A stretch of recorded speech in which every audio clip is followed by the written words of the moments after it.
Hello everyone, কেমন আছো তোমরা সবাই? দুর্গা থেকে শুরু করে জগদ্ধাত্রী সব ঠাকুরই তো দেখেছি, তাহলে কার্তিক ঠাকুর কেন বাদ যায়? তাই দেরি না করে চলে গিয়েছিলাম কার্তিক পুজোর পরের দিন বাঁশবেড়িয়ায় কার্তিক ঠাকুর দেখতে। আর তার সাথে কিছু ভিডিও করে নিয়েছি তোমাদের সাথে শেয়ার করব বলে।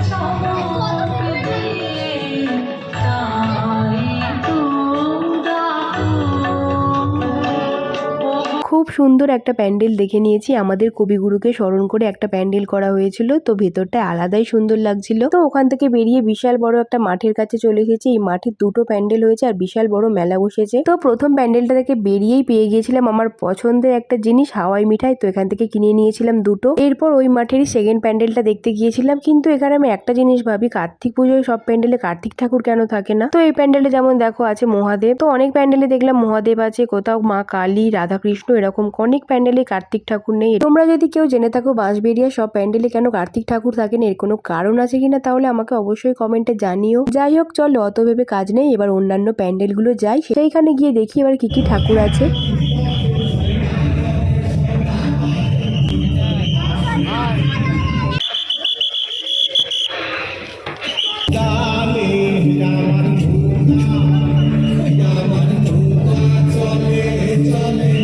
এবার এসেছি সম্পূর্ণ কাঠ দিয়ে তৈরি একটা প্যান্ডেল দেখতে। দেখো কাঠের টুকরো দিয়ে বানিয়েছে পেঁচা। পুরো প্যান্ডেল থেকে ঠাকুর সবটাই বানানো হয়েছিল কাঠ দিয়ে। পরপর বেশ কয়েকটা ঠাকুর দেখে নিয়েছিলাম। সেই দুর্গাপুজো থেকে শুরু করেছি, কার্তিক দিয়ে শেষ হলো। মাঝখানে কিছুদিন রেস্ট নিয়ে তারপরে আবারও তো আসছে সরস্বতী পুজো। কিছু কিছু প্যান্ডেলে আবার কার্তিক গুলো নানা রকম সাজে আছে, কোথাও জামাই সাজে, কোথাও ছেলের সাজে। আরো কয়েকটা ঠাকুর দেখিয়ে আজকের ভিডিও শেষ করে দেবো, তো পুরোটা তোমরা দেখতে থাকো।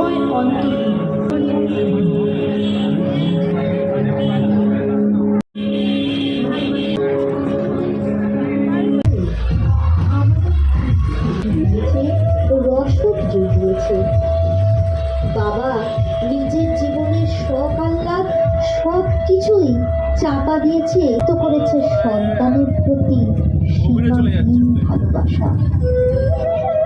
পৃথিবীর সকল বাবাদের জানাই শ্রদ্ধা, ভালোবাসা এবং